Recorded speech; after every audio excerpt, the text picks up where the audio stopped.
الفاظ کا نتیجہ یہ یاد رکھنا ضروری ہے کہ بائبل میں دی گئی اخلاقی ہدایات بہت واضح اور سمجھنے میں آسان ہے۔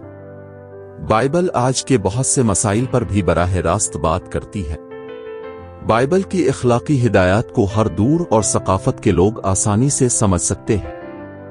اکثر ہمارا مسئلہ یہ نہیں ہے کہ ہم بائبل کے الفاظ کو نہیں سمجھ سکتے، بلکہ یہ کہ ہمیں ان پر ایمانداری اور پورے دل سے عمل کرنا مشکل ہوتا ہے، اور انہیں کسی وضاحت یا تشریح کی ضرورت نہیں ہے۔ تم چوری نہ کرو، نہ خیانت کرو، نہ ایک دوسرے سے جھوٹ بولو۔ میں تمہیں ایک نیا حکم دیتا ہوں کہ تم ایک دوسرے سے محبت کرو جیسا کہ میں نے تم سے محبت کی ہے۔ ایک دوسرے سے محبت کرو، یوحنا 13:34۔ ہر قسم کی تلخی، غصہ، چیخ و پکار اور بہتان کو اب سے تمام بدی کے ساتھ دور کر دیا جائے۔ ایک دوسرے کو معاف کریں جیسا کہ خدا نے آپ کو معاف کیا ہے۔